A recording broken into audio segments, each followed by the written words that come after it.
next up I'm going to make some really healthy veggie burgers. These are a fantastic staple. You can use them to serve with meat. You can use them for breakfast if you want to have them with breakfast. You can poach some eggs to go on top, or you can have it with some salad. It's in between a veggie burger and a potato rosti, I would say. You can adapt this in loads of different ways. Today I'm going to use some leftover brown rice from last night's dinner, which has some turmeric in it as well to give it a little bit of flavour. I'm going to use some sweet potatoes. I've only got tiny little ones, so I'm going to use 5 small ones, which is probably the same as 2 medium ones or 1 very big one. I'm going to add some carrots. I'm going to add some chilli to add a little bit of spice. I'm going to add some spinach as well to add in some more nutrition, to add some more iron. I'm going to add some beans. With your beans, you can use any tinned beans you've got. I'm running out of beans. Usually I use a mixed bean tin, or if I want it a little bit chunkier, I use chickpeas. These are Bertolli beans? I'm not sure how to say that. So I'm using those because they're all I've got left and all I could find. Flavouring, you can add, again, loads of different flavouring. I'm going to add some cumin, some coriander, and usually I just chuck in some harissa seasoning. I think this works really nice with all the flavours, and you can just chuck loads of that in. If you want it a bit more meaty, a bit more smoky, add a bit of paprika. If you want it more spicy, add a little bit more chilli. I'm going to add a pinch of salt, and I'm going to add some gluten-free plain flour. Now you can use oats again and blend them, or you can use plain flour, or you can even use self-raising flour or strong bread flour. It's just to make it hold together. However, if you don't have any flour at home, if you bake your sweet potatoes first and then you scoop the inside out, that will be enough to hold it together. However, I'm quite lazy, so I don't do anything like that. I just grate everything and put it all together. Now, if you have a food processor, again, or a blender, that will make it really easier, because you can grate all your vegetables in there, and you can smash up your beans in there as well, and then you just put it all in a bowl to smash it together. Preheat oven to 180. Again, with these, you can fry them if you want them to fry, or you can fry them to seal them first, then put them in the oven, or you can even put them in the barbecue.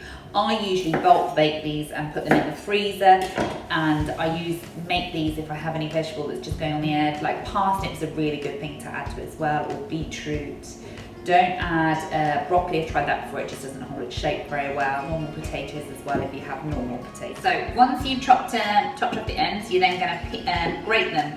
So it's easier to grate them on a smaller grater setting than a larger grater setting, as it will be easier to hold it together. I only have a tiny grater. The thing I'm going to do is I'm going to grate my vegetables. I only have a small grater in the house. I don't have a big grater, so I'm going to cheat and use the food processor. However, if you don't have a food processor at home, you can just use a grater. Once I've cheated and used my food processor to grate, again, I keep the skin on just to add a bit of fibre. Cut it up as small as you can. Dice it down. This is the same if you're using kale. Chop it up really small. You don't have to add green vegetables if you don't want to. Again, with this, you could do this in the food processor. So next I'm going to dice up my chilli. If you don't have any leftover rice, what you could have done is put your rice in at the beginning to get it to cook. I always use brown rice, as it's much healthier, but it does take a lot longer. It takes like 20 to 25 minutes. So I'm going to dice my chilli up really small.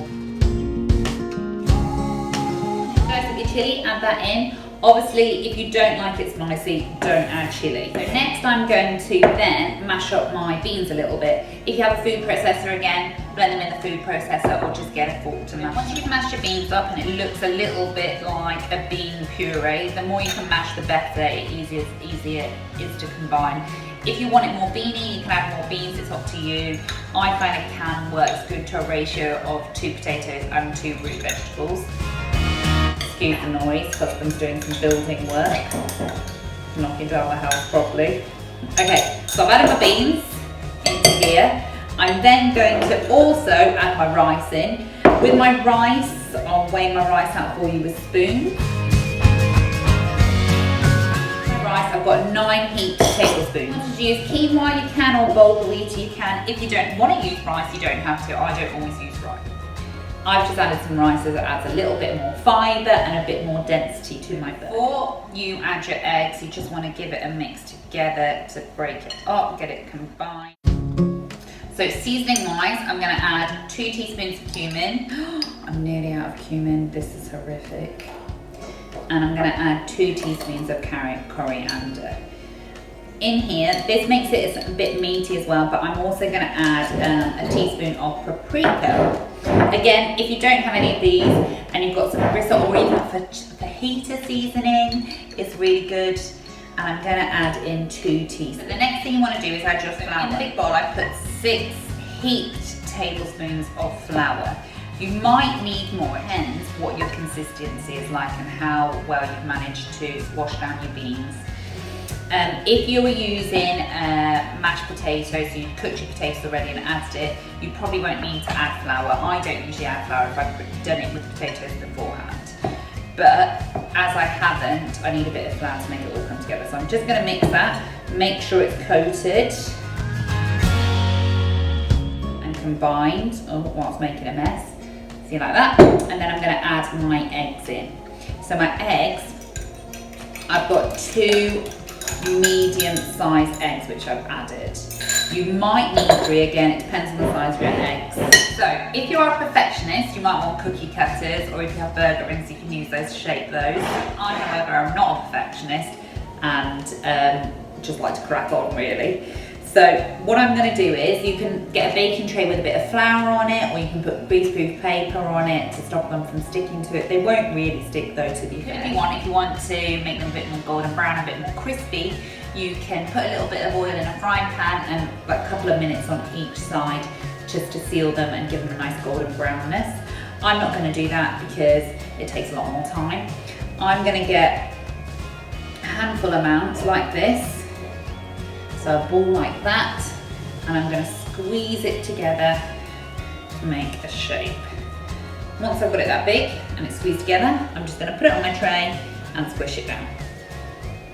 Like that. Perfect. Once you've shaped them, they're then going to go in the oven for about 35 to 40 minutes. You put them on either side with a little bit of oil to brown them. They'll then only need to go in the oven for about 20 to 25 minutes.